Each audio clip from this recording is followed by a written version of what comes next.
All right, some big college football news dropped yesterday. Got a little bit buried by the Super Bowl naturally, but as you can see, FCS powerhouse North Dakota State is joining the FBS and was really only a matter of time. Obviously, there were some financial components involved. As you can see, they're going to pay $12 million to join the league, and then they're going to pay an additional $5 million to move up to the FBS. Those are huge marks for FCS schools. There are not a lot of FCS programs that can afford to do that, which is primarily why they've been where they are. Obviously, in addition to the success they've had as well. But this is a very expensive move to make, which is why you don't see many FCS programs kind of like your South Dakota States, your Montanas, your Montana States, your other good FCS programs. You don't see them making those moves very often. That combination of being successful and this move being expensive. But North Dakota State decided to bite the bullet and make the move up. Now, my diehard fans out there, people like me who follow college football every single year and follow all levels of it, they're very familiar with North Dakota State, Craig Bowl. I think Carson Wentz kind of brought them into the forefront of the mainstream, kind of your casual fan, when he was at North Dakota State and coming out for the NFL draft. This has been one of the best college football programs in Division I over the last 20 plus years. And look, I know they're not playing the same level of competition as Alabama and Ohio State. I think the other important factor to consider too is they're in arguably the best FCS conference. So they're not only playing Division I talent and competition,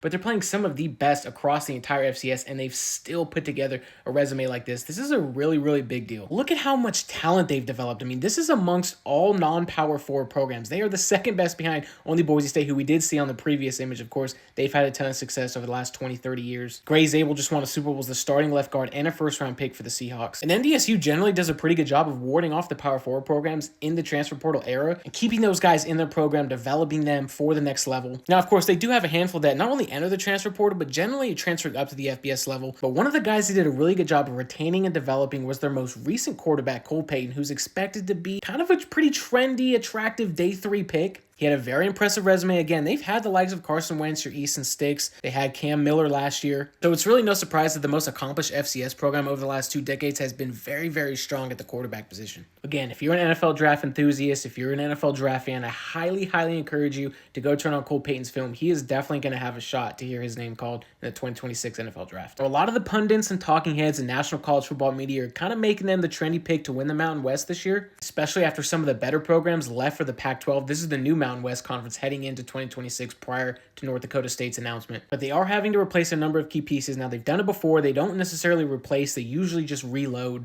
UNLV is going to be competitive. Hawaii brings back a number of pieces. They look like they're going to be competitive. We know Air Force is usually going to be well coached. They're going to be disciplined. They have proven to be a tough out as well. But with the way North Dakota State recruits, it really wouldn't surprise me to see them become one of the better G6 programs sooner rather than later. Go on a JMU type like run or become the caliber of an American Conference team. Either way, this is a huge move for college football. It's very exciting. If you're a casual college football fan, you should be very excited about this. You should definitely be paying attention to North Dakota State in 2026 and keep a close eye on them to make the playoffs sooner rather than later.